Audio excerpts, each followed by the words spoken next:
Explicación del IVA. Continuamos con lo que estamos viendo del débito fiscal y el crédito fiscal. Cuando vendo un producto o presto un servicio, se genera un débito fiscal. La empresa cobra un dinero que es del Estado y debe pagarlo. Esto cuando vendo.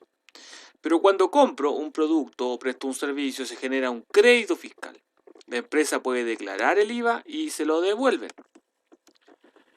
El vendedor tiene un crédito por concepto de IVA, por lo que él pagó cuando compró y tiene un débito por su venta. El crédito es: compro un tarro de pintura en 1.000 pesos neto, tiene un crédito de 190 que corresponde al pago del IVA en Chile, que es 19%.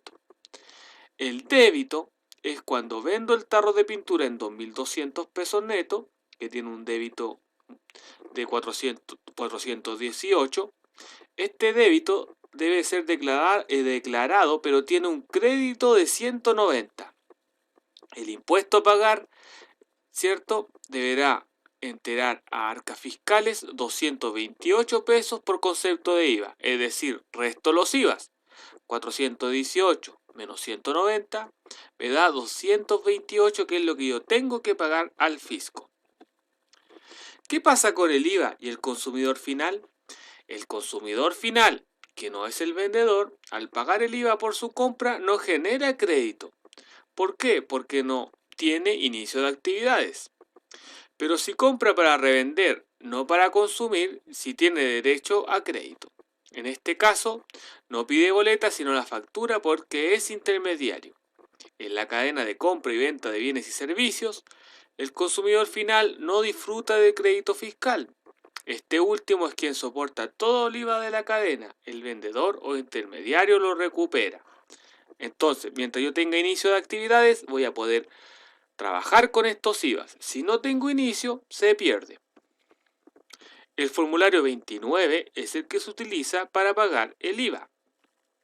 Ya es ese formulario, que hoy día se hace todo online. ¿Cuándo se declara el IVA? Los contribuyentes que realicen declaraciones de impuestos sin pago o sin movimiento a través de internet tendrán como plazo de presentación del formulario hasta el día 28 de cada mes. Las declaraciones sin pago no se pueden presentar en las instituciones financieras, sino que solamente puede ser presentada a través de internet o en las unidades de servicios de impuestos internos. La extensión del plazo para declarar y pagar es para las empresas que cumplan con el requisito de operar como facturadores electrónicos. Estas pueden postergar desde el día 12 al 20 de cada mes el pago. ¿Dónde declarar y pagar? En internet o en las instituciones financieras autorizadas. Cuando se declare fuera de plazos, puede hacerse en una unidad del servicio de impuestos internos. Si la declaración por internet y se requieren pagar impuestos a través de este medio, se podrá hacer por medio de 3 sistemas: pago en línea, con tarjeta de crédito, pago en línea con cargo a la cuenta corriente y pago con mandato al banco para cargo en cuenta corriente. En el caso de las instituciones financieras, donde solo se reciben declaraciones con pago de impuestos, el pago deberá realizarse simultáneamente con la entrega de la declaración al contado o con un cheque. Los beneficios del IVA, como vimos hace un rato, es que yo, cuando pago mis IVAs, generalmente los bancos me pueden otorgar un crédito o un préstamo, ¿ya? Debido a que estas son como mis liquidaciones de sueldo. Ahora, ¿cuál es la diferencia entre boleta y factura? La boleta, que solo informa brevemente de la compra con su valor. En cambio, la factura es donde se desglosa el neto, el IVA y el total. Esta a la izquierda, que está acá, es una boleta, y a la derecha una factura. A la derecha tú puedes ver el monto neto, el monto IVA y el monto total desglosado. Y en la izquierda no aparece, pero ambos reflejan un IVA. El de la izquierda está oculto y el de la derecha lo refleja. ¿Qué es la boleta de honorarios? Es un documento emitido ya por los ingresos generados en las prestaciones de servicios profesionales de las actividades clasificadas en la segunda categoría de la ley de la renta. Es decir, todo lo que vimos hacia atrás es primera categoría, empresas, y esta de los honorarios es de segunda categoría.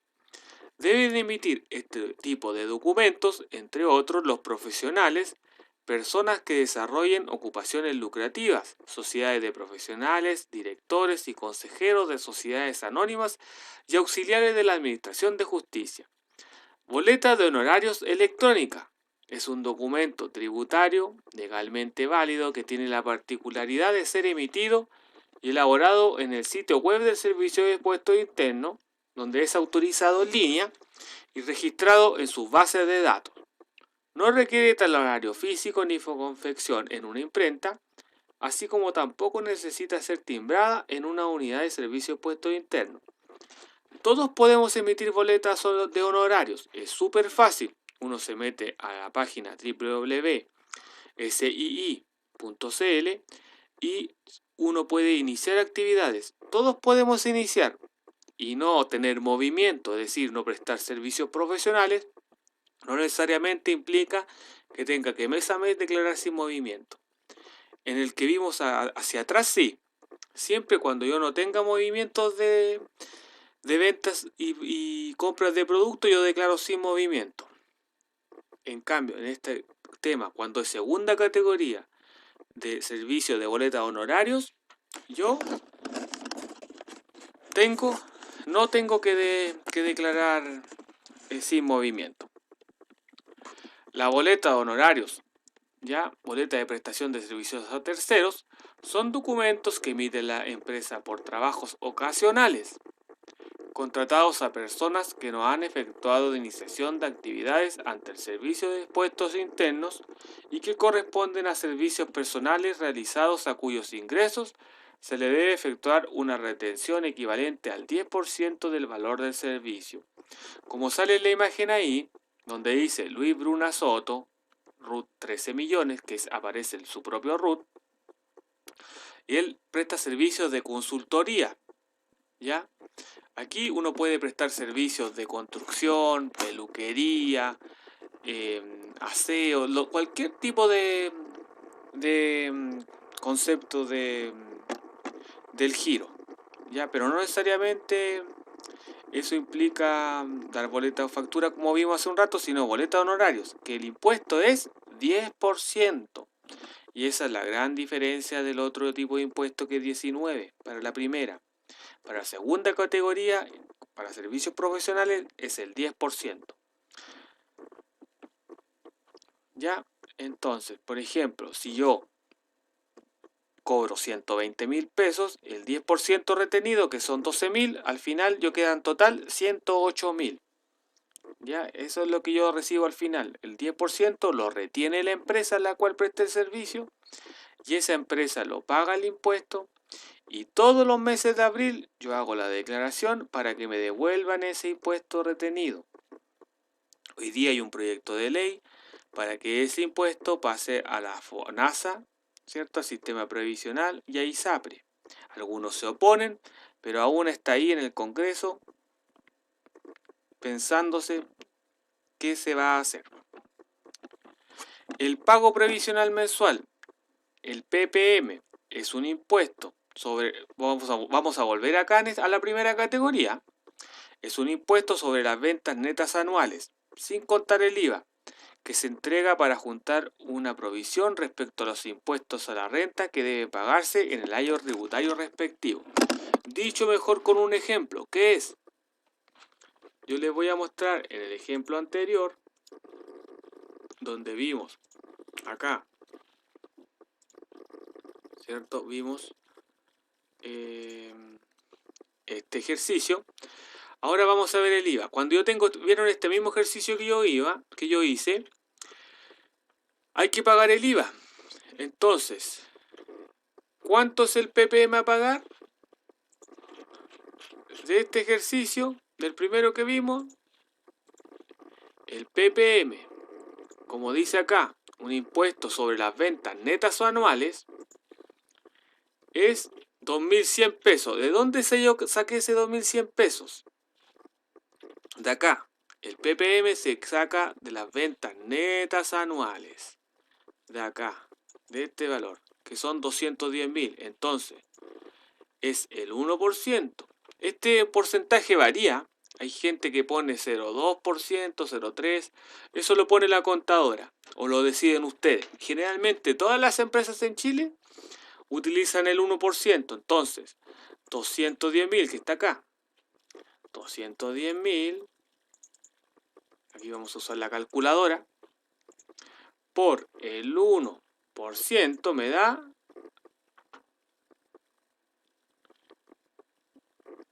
0,01. Bueno, me equivoqué, perdón. Vamos a hacerlo de nuevo. 210.000 por 1% es igual 2.100 pesos. Es decir, mi ppm que yo pago. El ppm nadie se salva, chiquillo. Yo siempre tengo que pagar el ppm. De eso no, nadie se salva. Aunque pague cero o no pague, siempre tengo que pagar ppm. Y en este caso es 2.100 pesos que se saca de acá, de las ventas netas. ¿Ya?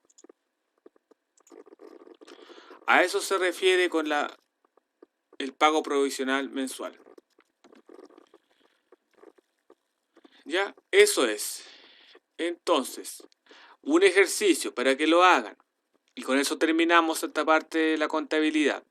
Tengo un negocio en el cual en facturas emití el mes pasado 1.190.000 pesos. Total. Y quiero calcular el IVA que tengo como débito fiscal. Asimismo, en el mismo mes pasado hice compras a mis proveedores por un total de 500.000 pesos netos, con factura. ¿Cuánto debo pagar en impuesto?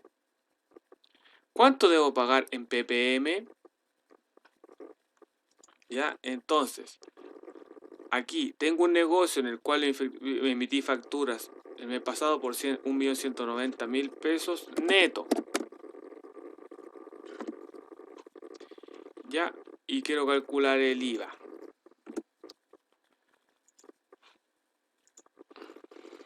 ¿Ya? Entonces ese ejercicio, ¿cuánto IVA debo pagar en impuesto y cuánto debo pagar en ppm? ¿Ya? Ese es el ejercicio. Con esto cerramos la clase y el ítem que tiene que ver con formalización de un negocio. Muchas gracias.